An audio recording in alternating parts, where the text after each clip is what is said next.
이번에 세계 군사력 순위 나온 거 봤어? 미국 GFP에서 나온 평가? 응. 이번에도 미국이 1위더라. 아니 왜 우리가 7위고 대한민국이 6위야? 이거 조작된 거 아냐? 아시아 어디에 있는지도 모르는 대한민국이 6위라니. 스텔스 전투기 480대나 있는 미국이 1위인 건 인정인데 진짜 대한민국이 6위라는 건 믿을 수가 없다. 여보, 한국 가면 화장품 사와줘. 요즘 SNS에서 핫해. 프랑스 화장품이 더 낫지. 무슨 한국 화장품이야? 아니, 호기심에 한번 써보고 싶어. 생각나면 사올게. 군사력 순위는 군인들 사이에서는 관심을 안 가지려고 해도 안 가질 수 없는 이슈인데요. 미국이야 워낙 넘사벽 국방력을 지니고 있는 나라라 1위인 게 이상하지가 않습니다. 그런데 이번에 저희 프랑스가 7위 대한민국이 6위라는 결과를 보고 좀 어이가 없었습니다. 왜 이런 결과가 나온 거지 하고 의아해하고 있었는데 며칠 후 더 어이없는 소식을 들었습니다. 이번 학술대회가 열리는 장소가 대한민국이라고 했습니다. 정말 짜증이 났습니다. 우리보다 별로 나을 거 없는 아시아 국가에 뭘 배우러 가라는 건지 이해가 되지 않았죠. 안녕하세요, 여러분. 저는 쥐베르라고 합니다. 저는 프랑스 군인인데요. 군인이라고 하면 전술훈련만 할 것 같지만 현실적으로 매우 과학적이고 기술적인 것에 대한 공부도 한답니다. 그래서 군사과학기술학회도 운영되죠. 국내뿐만 아니라 국제군사과학기술학회가 열릴 때는 직접 참여해서 최신 군사정보와 기술에 대해 배우러 가기도 합니다. 벌써 2년이 되었네요. 제가 한국 제주에서 열린 국제군사과학기술학회에 참여했을 때 이야기를 해보려 합니다. 학회에 참여하게 되면 배우는 것도 많이 있지만 먼 나라로의 비행도 해야 하고 군인 신분이기에 여러 제약이 있어 피곤한데요. 더구나 가고 싶었던 나라가 아니라면 짜증이 더 납니다. 처음에 한국에서 그것도 제주도라고 했을 때 정말 실망스럽더라고요. 한국의 수도인 서울에서 해야지 갑자기 멀리 떨어진 섬이라 이게 웬 말인가 싶었습니다. 아직도 분단군가인 한국이라 수도에서 이런 군사학회를 열지 않은 거라는 말도 안 되는 이야기를 하는 동료도 있었죠. 하지만 제가 뭐 일정을 바꿀 수 있나요? 한국도 그렇겠지만 군대에서는 상명하복이 원칙이니까요. 까라면 까는 거죠. 아무튼 저는 마지못해 한국의 학회에 참여하기 위한 짐을 쌌습니다. 저는 군인이지만 얼마 전 결혼을 했는데요. 제가 한국을 간다고 하자 저희 아내는 좋겠다며 자기도 따라가고 싶다고 했습니다. 드라마에서 본 한국은 진짜 가보고 싶은 곳이라면서요. 전 드라마도 별로 좋아하지 않을 뿐더러 아시아 국가에 대한 환상도 없습니다. 들떠하는 아내를 보고 왜 저렇게 흥분하나 싶었죠. 아내는 한국에서 돌아올 때 사오라며 이것저것 리스트를 적어서 주었습니다. 전 앞에서는 친절하게 사오겠다고 이야기했지만 가방 앞주머니에 구겨 넣었습니다. 선물을 사도 프랑스에서 사지 한국에서 살 게 뭐가 있겠어요. 그렇게 전 기대도 없이 한국에 오게 되었고 긴 비행 끝에 제주도에 도착했습니다. 제주도에 처음 도착했을 때 저는 마치 다른 세계에 온 듯한 느낌을 받았습니다. 긴 비행 끝에 도착한 이곳의 공항을 나서자마자 제주의 신선한 공기와 아름다운 자연 풍경이 저를 맞이했죠. 한국의 자연은 정말로 숨이 막힐 정도로 아름다웠습니다. 제주의 해안선을 따라 펼쳐진 바다는 마치 미술관에 걸린 그림처럼 느껴졌습니다. 이번 학술대회의 주제는 미래 군사 기술과 국제협력이었습니다. 저는 이 학회를 통해 전 세계 군사 전문가들과 만나 교류하고 한국의 첨단 군사 기술을 직접 보고 배울 수 있는 기회를 기대했죠. 하지만 모든 참가자들이 이렇게 긍정적이지만은 않았습니다. 학술대회 첫날 중국 대표단의 태도는 처음부터 공개적으로 냉담했습니다. 그들은 한국이 주최하는 이 행사에 대해 별로 기대하지 않는다며 작은 나라가 무슨 큰 기술을 가질 수 있겠느냐고 하며 불평을 토로했습니다. 이러한 부정적인 인식은 행사가 시작되자마자 분명하게 드러났죠. 첫 세션에서 한국의 한 대학 교수가 발표한 첨단 무인 항공기 기술에 대해 중국 대표단은 표면적으로는 관심을 보이면서도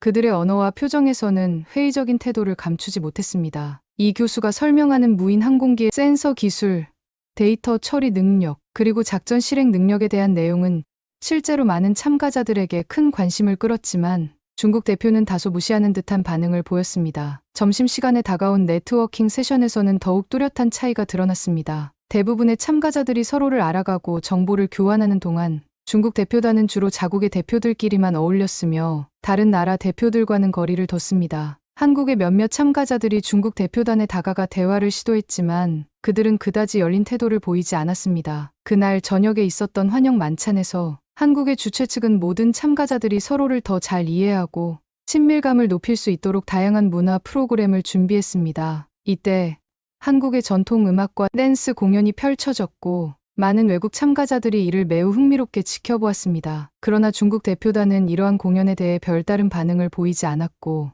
일부는 심지어 공연이 진행되는 동안 대화를 이어가거나 스마트폰을 확인하는 등 관심을 외면했습니다. 이러한 첫날의 경험은 제게 많은 것을 생각하게 했습니다. 중국 대표단의 태도는 단순히 한국에 대한 불신과 무시에서 비롯된 것이 아니라 더 큰 문화적 차이와 국제 무대에서의 경쟁적 사고방식에서 기인한 것으로 보였습니다. 하지만 저는 이러한 부정적인 태도가 결국은 그들 스스로에게 불리하게 작용할 것임을 직감할 수 있었습니다. 두 번째 날을 맞이했습니다. 그러나 이날은 첫날과는 완전히 다른 양상을 보였습니다. 한국팀은 첨단 로봇 기술에 대한 논문을 발표했는데 이 장치는 미래의 전투에서 중요한 역할을 할 것으로 예상되는 고도의 기술을 보여주었습니다. 발표를 들은 중국 대표단의 표정은 명백하게 달라졌습니다. 그들은 이제 한국의 기술력을 인정하지 않을 수 없었습니다. 아침 세션 이후 중국 대표단은 한국 대표단에게 접근하여 기술에 대해 더 자세히 알고자 하는 의지를 표현했습니다.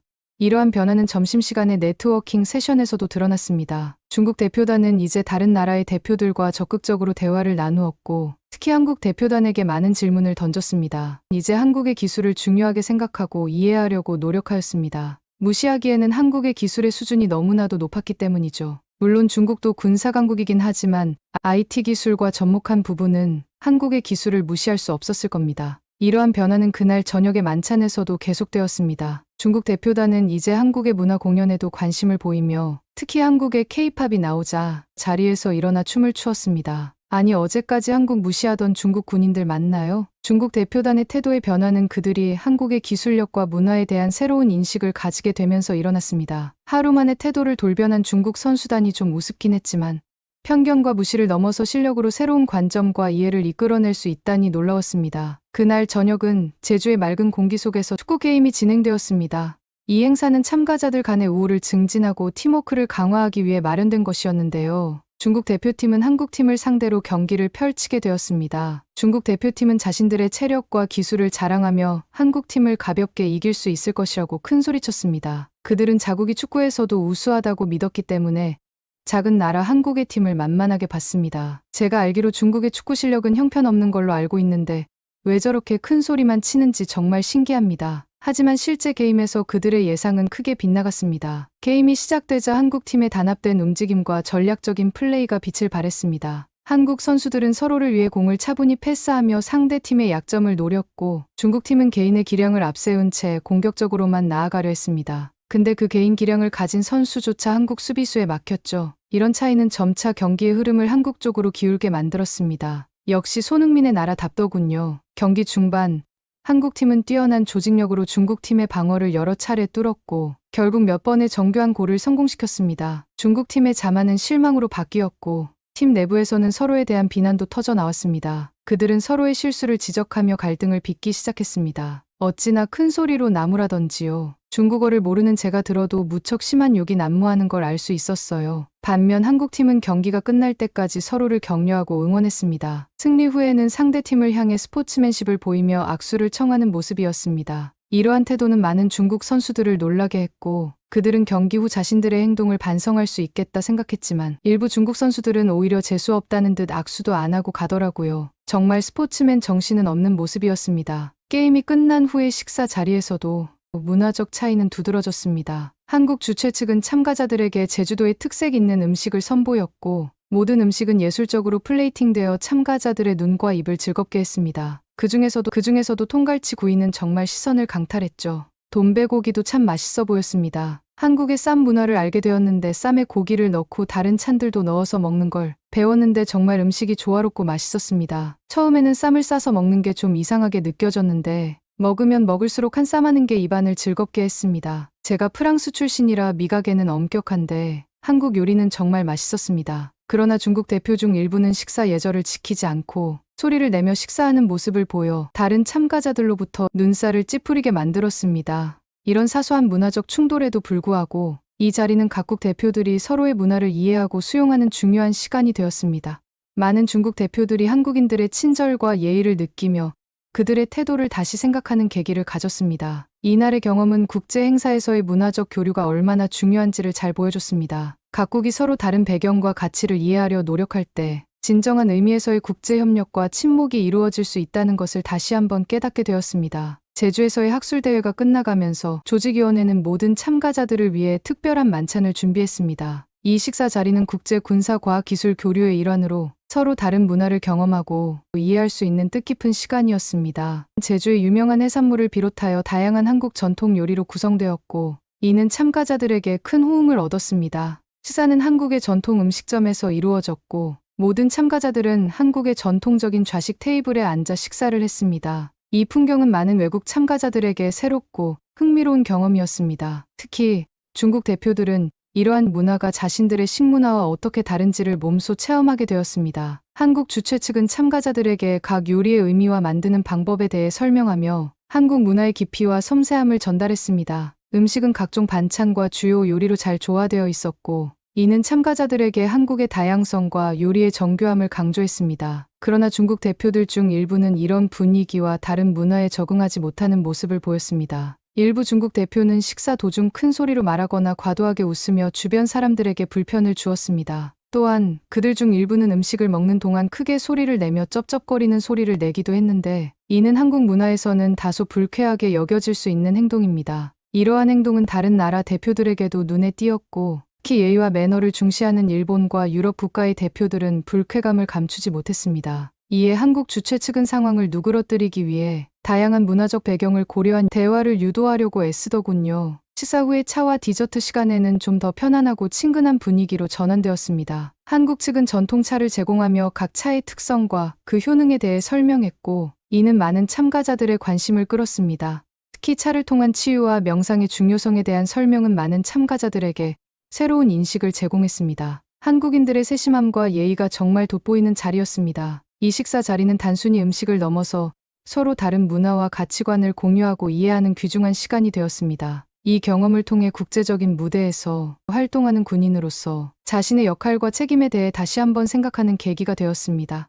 학술대회가 끝나고 제가 제주도를 여행할 기회가 있었습니다. 제주도는 정말 기대하지 않은 곳이었는데 실제로 보니 굉장히 아름다운 자연의 섬이었습니다. 그 아름다움을 경험할 수 있어서 기뻤습니다. 제주도의 아름다운 풍경을 즐기며 여행하던 중 아쿠아플라넷 제주를 방문했습니다. 아쿠아플라넷 제주는 마치 다양한 해양 생물들이 모여 사는 거대한 수족관 같았습니다. 수많은 물고기들이 푸른 바닷속에서 자유롭게 헤엄치며 그들만의 세상을 즐기는 모습은 정말로 아름다웠습니다. 저는 그곳에서 제주도의 숨겨진 보석 같은 아름다움을 마주하게 되었습니다. 그런데 누가 알았겠습니까? 그곳에서의 경험이 제 마음에 깊이 남을 것이라고. 그리고 예상치 못했던 일이 발생했습니다. 그날 중국과 한국에서 온 수학여행 학생들이 동시에 아쿠아플라넷 제주를 방문하였습니다. 아름다운 해양생물을 관람하며 잠시나마 국경을 잊은 시간이었어야 하는데 두 그룹의 행동은 극명하게 달랐습니다. 중국 학생들은 관람 도중 쓰레기를 바닥에 함부로 버리며 전시 설명을 듣지 않고 떠들썩하게 돌아다녔습니다. 그들의 행동은 제 눈에 심히 거슬렸습니다. 제가 바라던 모습과는 너무나도 다른 행동은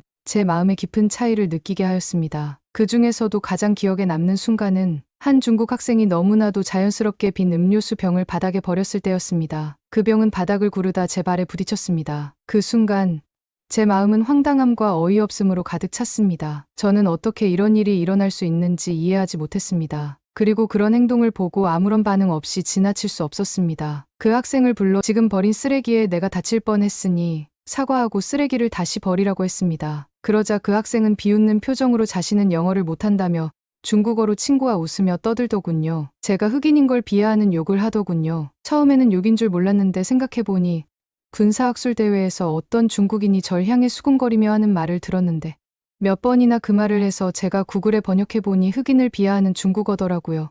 정말 몰상식한 행동에 한 번만 더 하면 가만히 안 두려고 했는데 이렇게 의외의 장소에서 어린 학생들한테 그런 소리를 들으니 기가 찼습니다. 너무 황당하고 기가 차서 그 자리에 서서 멍하니 있었습니다. 하지만 그때였습니다.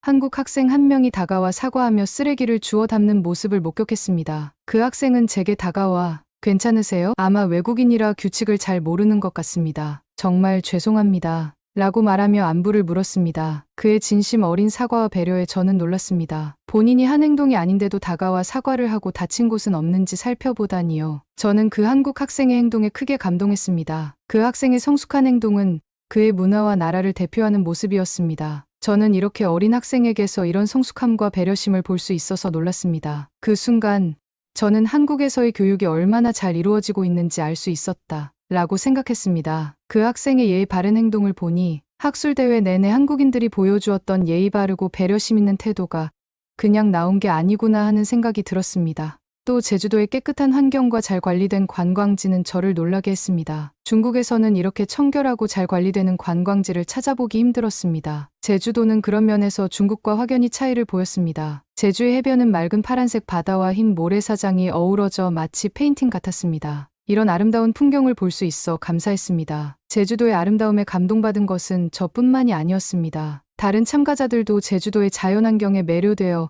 그 아름다움을 칭찬하며 사진을 찍었습니다. 중국 대표단 일부도 제주도의 깨끗한 환경과 아름다운 풍경에 감탄하더군요. 처음에는 중국처럼 대국이 아니라 볼 것도 없을 것 같은데 귀찮다고 하더니 사람들이 어느새 카메라를 들고 연신 사진을 찍어댔으니까요. 이러한 경험을 통해 저는 자연환경의 중요성을 다시 한번 느끼게 되었습니다. 제주도처럼 깨끗하게 관리되고 보호되는 자연환경은 방문자들에게 좋은 인상을 주고 정말 반하게 만드는 것 같습니다. 또한 이러한 자연환경은 그 지역의 이미지를 높이고 방문자들이 다시 찾아오고 싶은 곳이 되게 만듭니다. 제주도에서의 이 여행은 저에게 많은 교훈과 인사이트를 줬습니다. 학술대회를 통해 저는 국제적 협력의 중요성을 깊이 이해하게 되었습니다. 서로 다른 배경과 문화를 가진 사람들과 함께 일하는 것은 쉽지 않은 일이지만 그 과정에서 얻는 것은 무척이나 가치 있는 것이었습니다. 이를 통해 저는 다양성이 어떤 힘을 가지고 있는지, 그리고 그것이 우리를 어떻게 성장시키는지를 몸소 느낄 수 있었습니다. 제주도에서의 경험은 또한 자연환경의 가치와 그것이 우리의 삶에 어떤 영향을 미치는지를 깨닫게 해주었습니다. 자연환경은 단순히 눈을 즐겁게 하는 것이 아니라 우리의 마음과 정신의 건강을 주며 우리의 삶의 질을 변화시키는 것을 알았죠. 사실 학술대회 참여 전 극심한 스트레스로 두통을 앓고 있었거든요. 그런데 제주의 바다, 산을 다니며 힐링을 해서인지 어느 순간부터 두통이 느껴지지 않았습니다. 이를 통해 저는 자연환경을 보호하고 유지하는 것이 얼마나 중요한지를 깨닫게 되었습니다. 제주도를 여행하던 중 저는 화장품 가게를 발견했습니다. 아내가 화장품 이야기를 한 게 떠올랐는데 마침 동행하던 한국 군인이 이 브랜드는 제주도에서 유래된 브랜드로 모두 제주도의 자연에서 얻은 재료로 만들어진다는 사실에 놀랐습니다. 가게 안으로 들어서자 다양한 제품들이 세련되게 진열되어 있었습니다. 각 제품은 그들만의 독특한 향기와 텍스처를 가지고 있었고 그것들을 직접 체험해 볼 수 있도록 시험용 제품이 준비되어 있었습니다. 아니 이렇게 많은 제품들을 공짜로 써볼 수 있게 하다니요. 비싼 백화점 같은 매장도 아닌데요. 저는 먼저 스킨케어 제품들을 둘러보았습니다. 그들의 철학인 자연에서 얻은 건강한 뷰티를 완벽하게 표현하고 있었습니다. 특히 그들의 제품 중 하나인 세럼은 제주도에서 자란 신선한 녹차 씨앗을 이용하여 만든 제품으로 피부에 충분한 수분과 영양을 공급해주는 것으로 알려져 있었습니다. 또한 제품에 적혀있는 설명을 보니 이 제품은 피부를 부드럽고 촉촉하게 만들어주며 피부톤을 밝게 해준다는 것을 알게 되었습니다. 다음으로 저는 메이크업 제품들을 둘러보았습니다. 메이크업 제품들은 자연스러운 컬러와 뛰어난 발색으로 유명했습니다. 제가 여러 제품을 둘러보자 직원이 와서 도와줄 것을 제안했고 저는 제 아내의 피부톤을 설명하며 추천받았는데요. 유분이 많은 아내에게 추천할 수 있는 파우더를 보여주었습니다. 아내에게 사진을 찍어 보내니 이 제품을 갖고 싶다고 하더군요. 이렇게 여러 제품들을 직접 체험해보고 나서 저는 결국 아내와 친구들에게 선물로 줄 제품을 구매했습니다. 그들에게 이 선물을 줄 생각을 하니 저는 기대감과 설렘으로 가득 찼습니다. 제품을 구매한 후에는 선물 포장도 깔끔하게 해주는 서비스에 더욱 만족하게 되었습니다. 제품들은 완벽한 선물이 될 것이라고 확신하였습니다. 그리고 한국이라는 나라가 비록 물리적인 국가의 크기는 작을지 모르지만 한국인들은 참 큰 사람임을 알 수 있었습니다. 체계적이고 배려심 넘치는 대회 운영부터 조직에 참여하는 태도를 보아도 알 수 있었죠. 한국으로 오는 것에 별 기대도 없었고 오히려 싫었는데 한국에 와서 참 많은 것을 깨닫게 되었습니다. 저희 아내가 이런 모습을 보았을 리는 없는데 어떤 점에 한국에 반했을지 궁금해지네요. 다음에 기회가 되면 아내와 함께 한국을 다시 찾고 싶습니다. 이렇게 깔끔한 나라라면 아이와 함께 찾아도 좋을 것 같네요. 제주에서의 한국에서의 시간을 잊지 못할 것 같습니다. 다음에 꼭 한국에 다시 찾아오겠습니다. 이야기 들어주셔서 감사합니다. 마지막으로 구독과 좋아요, 알림 설정 한 번씩만 부탁드리겠습니다. 시청해 주셔서 감사드립니다.